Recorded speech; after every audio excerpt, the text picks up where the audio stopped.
Hi, my name's Tyler Luce, and for my 223 reflection today, I just want to kind of talk about what I learned, what we kind of did, and going forward, how I'll kind of use that kind of knowledge of what we did in those instances, and yeah, just kind of what I would like to explore with it. So, what we kind of learned, just reflecting on the course as a whole, I was very happy that I got to experience this class. Going into it, I didn't necessarily know what to expect. I, thought maybe we'd be building some computers, or maybe, I don't know if we'd be using different IoT devices or whatnot, but again, we were told that we'd be using our Pis at some point again at the start of our kind of first year, and we built a computer then. So, but I was happily surprised with kind of our slow process into seeing how a data pipeline kind of works and whatnot. That being, us starting off with our Pis kind of being a data producer, with us using our kind of Python files. I was doing the dice roll that would then send to um, things board necessarily, or we then use MQTT to post the data there necessarily. And we started off small with, kind of using things board and being able to tinker around with all the things we can necessarily do with that, with graphs, and then built upon into our second lab, obviously being a MQTT, and actually using the rule chain within Thingsboard. Comparing Thingsboard to Grafana later on it was interesting. Thingsboard was probably a good stepping stone, or just probably a good spot for us to start. I think I enjoyed, if anything, the rule chain kind of look and setup process compared to, I think setting up the alarms for Grafana was a challenge necessarily. We saw a few people that were able to set it up either in 223 or 299. I mean, Carly had an interesting one of setting up Discord through Grafana, so I think maybe Grafana had some more means of connectivity with other applications and whatnot. But again, I wish I maybe looked further into that to be able to kind of expand upon that. Another thing, before getting further into what we did later on, I really enjoyed us talking about smart cities. I think I learned a lot through that topic, and I was interested and explored more into it. I explored into more of the Norway and Oslo.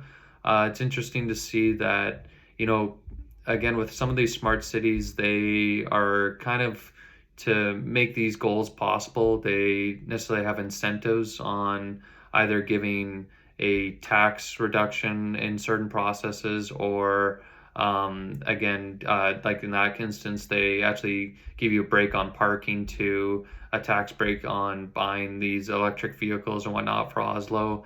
And they've obviously set up their infrastructure with a bunch of electric stations for them to charge, and then even making a lot of their transportation electric, with their trams, trains, and even I'm surprised their ferries necessarily.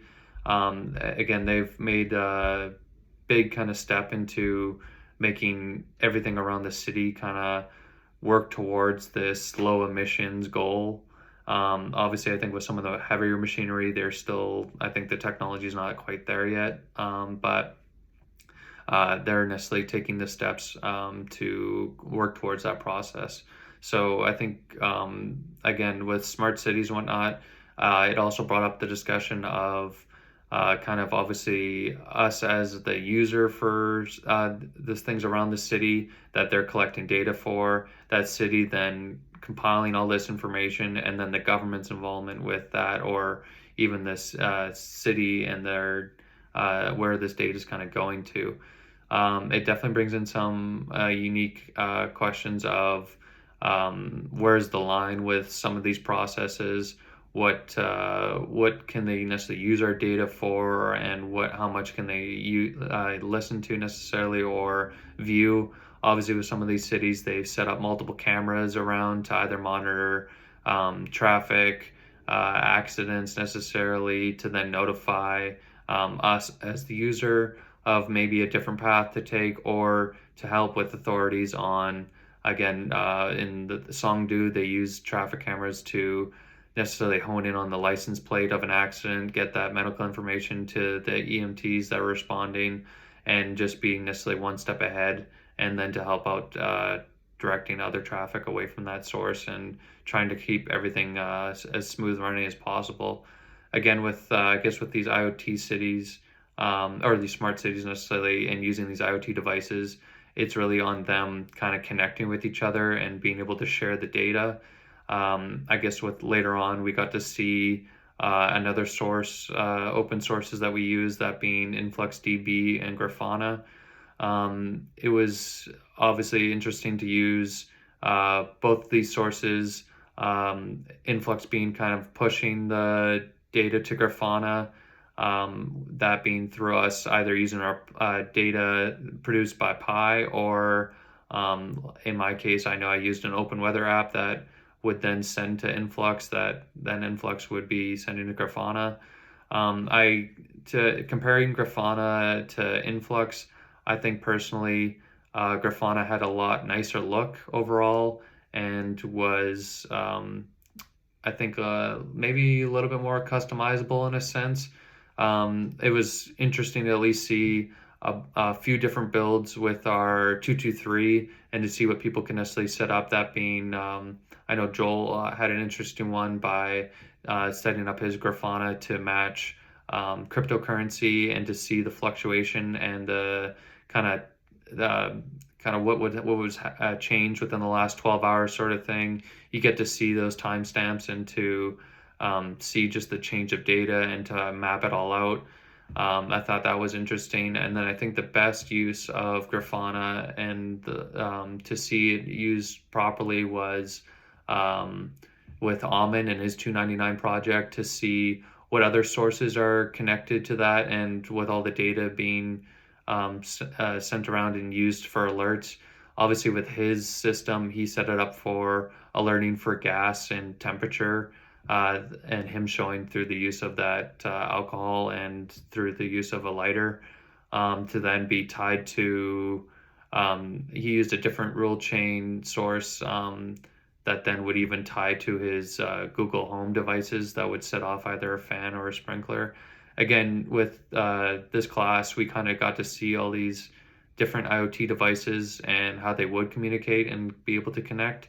So we are able to kind of relate that with our day-to-day life, and just kind of either in the work environment or in our home environment, what we could necessarily use these devices for, and what kind of data they could produce. Again, with the advances year to year, I think it'll just greatly increase, and we'll get to see going forward, depending on your city and location, what kind of development is done with IoT. Even with a simple thing, again, around cities, is parking or whatnot, more population, parking garages being able to display the information of how full they are, or what spots are available, sort of thing. Again, through the use of cameras or motion sensors. Again, with all these kind of sensors and different data that they're able to pull and analyze. I mean, Almond showed through the use of monitoring gas and whatnot. Again, air quality in certain areas, or maybe in remote areas, on monitoring different kind of environments and whatnot. I mean, Joel had his device that was monitoring kind of water, kind of the salt and temperature, and being able to then send that data through AWS and communicate that through text or email. Again, to save these analyzers more time in the field through these different IoT devices. So yeah, I was happy to necessarily take this program, and to kind of see going forward where I'd want to use these certain open sources, or what the max kind of use case could be for these instances. So yeah, I'm happy that I got to experience this course, and was able to kind of expand upon that knowledge and learn a lot of new things. Even with, actually, one thing with the Skills for All, it was interesting to see their kind of questions in regards to graphing and whatnot, and how I know they had one with bike sales and everything. It kind of made you think on what kind of graphs are you wanting to display, what graphs work best where you're not having to maybe do any explanation or no explanation at all.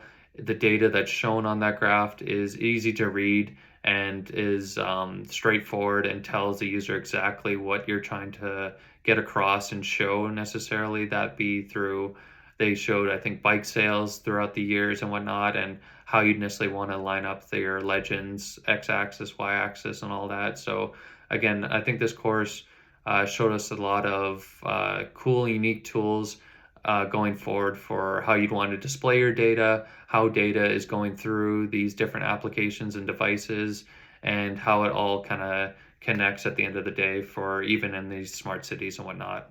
So yeah, thank you again for this opportunity.